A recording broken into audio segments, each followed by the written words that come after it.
From Washington, D.C., this is the Muslim News on Muslim Network TV. Assalamu alaikum, I'm Hena Zuberi.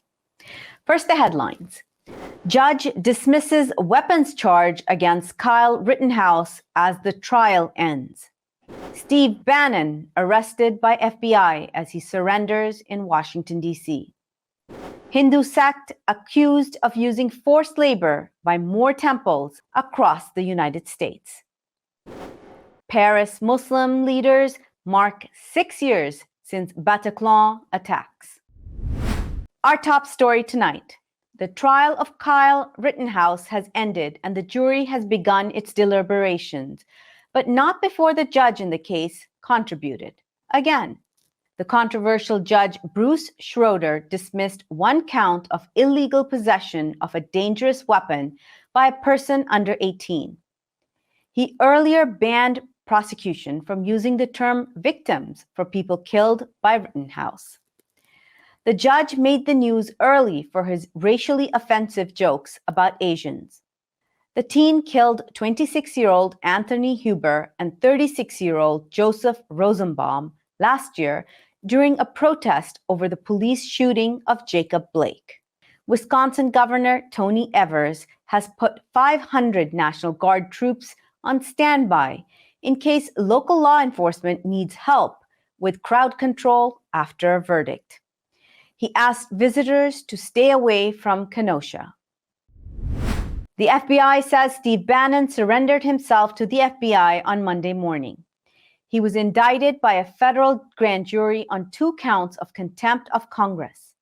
He refused to provide information to the House committee investigating the January 6th attack on the Capitol. Bannon is a former White House advisor of President Trump. Mother Jones reports that Stephen Bannon has a long history of promoting Islamophobia and courting anti-Muslim extremists. He joined Stephen Miller in pushing for the Muslim ban. Congresswoman Ilhan Omar unveiled a resolution Friday to block the sale of $650 million worth of missiles and other military equipment to Saudi Arabia. Saudi Arabia has been bombing Yemen, often with U.S. weaponry, since 2015. The latest sale is sanctioned by President Joe Biden's administration. Omar is a Minnesota Democrat and a member of the House Foreign Affairs Committee. In a statement, she called the sale simply unconscionable. U.S. lawmakers now have less than a month to review the weapons sale. American video game developer Activision is under fire for its latest Call of Duty Vanguard game, featuring a scene in which players can walk over pages of the Quran. The game also showed those pages smeared with blood. The issue came to light Wednesday via social media when a user posted screenshots about the Quran pages in the game. The Quran is Islam's holy book. Muslims believe it provides guidance from God for all of humanity. Activision said in a statement to Fortune the insensitive content was mistakenly included last week and has since been removed from the game.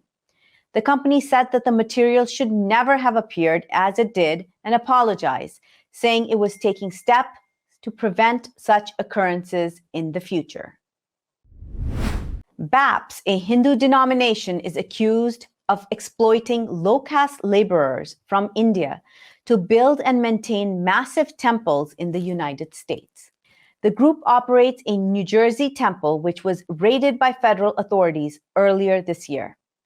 It is facing new accusations that it forced hundreds of laborers to work at Hindu temples across the United States under dangerous conditions for little pay. In a lawsuit filed in New Jersey federal court, lawyers representing the workers accused the sect of luring laborers from India to work on temples near Atlanta, Chicago, Houston, Los Angeles, and Robbinsville, New Jersey. The lawsuit alleges that BAPS was paying them $450 a month. The suit was originally filed in May, on the same day federal agents removed about 100 workers from the New Jersey temple. This was for possible violations of labor and immigration laws. BAPS has strong ties with Indian Prime Minister Narendra Modi. The US military says a 2019 strike in Syria that killed up to 80 people, mostly women and children, was justified. The military said Daesh fighters who were attacking coalition forces were killed in the March 18, 2019 strike. US Central Command confirmation of the strike followed a New York Times report in which former and current Pentagon officials alleged a likely war crime was covered up. Central Command argued that some women and children had taken up arms for Daesh, whether through indoctrination or by choice. Therefore, it said they could not strictly be classified as civilians. Swedish environmental activist Greta Thunberg tweeted that COP26 UN climate talks have achieved nothing after nations reached a compromise deal in Glasgow last week. India and China weakened the final summit decision text by insisting that the language was changed from phase out coal to phase down. British Prime Minister Boris Johnson hailed the global record to speed up action against climate change. But he said that the summit was tinged with disappointment because of a failure to secure an agreement to phase out hydrocarbons. It is beyond question that Glasgow has sounded the death knell for coal power. It's a fantastic achievement, and it's just one of many to emerge from COP26. UN Secretary General Antonio Guterres welcomed the deal, but stressed it was not enough. The Paris mosque on Friday marked the 6th anniversary of the attack on the Bataclan concert hall that killed 90 people. Muslim leaders laid a wreath at the venue in Paris' 11th arrondissement, a day before a broader commemoration. The mosque held its commemoration on Friday, a day when Muslims gather for congregational special prayers in a sign of respect. Paris Mosque rector Shamsuddin Hafiz said that they wanted the imams to meet victims' relatives and share a moment of solidarity. Meanwhile, 14 men are on trial in connection with a series of coordinated terror attacks in Paris on November 13, 2015. Suicide bombers detonated vests and opened fire on cafes in the French capital before massacring concertgoers at the Bataclan. 130 people were killed. UK counter-terrorism police took 3 men into custody after a car explosion in Liverpool, which killed 1 person and injured another, a statement said on Sunday. These men were detained in the Kensington area of Liverpool and later charged under the Terrorism Act. The explosion occurred outside the Liverpool Women's Hospital. The car's male passenger was declared dead on the scene and is yet to be identified. The driver was injured and he remains in the hospital in stable condition. Eyewitnesses said a taxi pulled up at the hospital before the fatal explosion. Maciej Sednowicz, chairman of the Muslim community in the eastern Polish village of Bohoniki, cried when he first saw Muslim migrants at the border. He and other Muslims in Bohoniki are Tatars who have lived in this area for 600 years. There are about 3,000 Tatar Muslims in Poland. Several thousand refugees from Afghanistan, Syria, and Iraq are trying to enter Europe through Poland. They're trying to enter from Belarus. Poland is blocking them from entering while refugees are caught in freezing weather. These refugees are hungry and cold. Sednowicz saw people who could no longer stand picking mushrooms from the ground to eat. He told the Associated Press that the sound of children crying and screaming hurt him the most. The Muslim community is working with local Catholics to provide food and warm clothing to those refugees. So stay tuned and we'll be right back after these messages.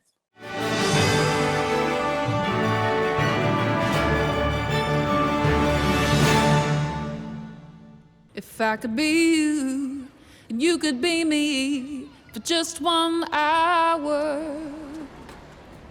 If we could find a way to get inside each other's minds. Walk a mile in my shoes. Walk a mile in my shoes. Well, before you abuse, criticize, and accuse. Walk a mile in my shoes.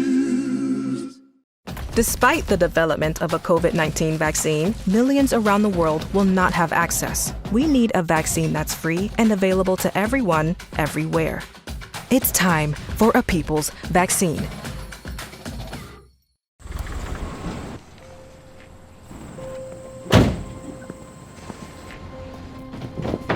Dad, they took over my bedroom. Come on, come on. Okay, Dad. 1, 2, 3. Dad!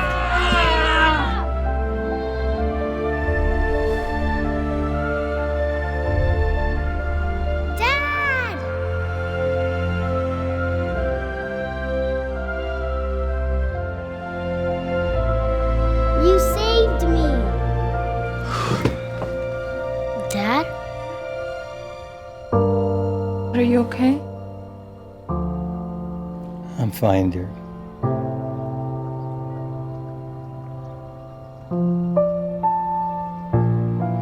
Your hero needs you now, and AARP is here to help.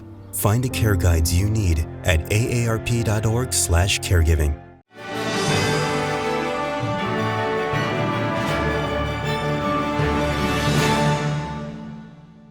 Thank you so much, Imam Mujahid and Ajit. That's all from our Washington studios tonight. Thank you for tuning in. You can find previous episodes and more on our YouTube and Facebook. For more content, keep watching Muslim Network TV or visit muslimnetwork.tv. Assalamu alaikum and good night.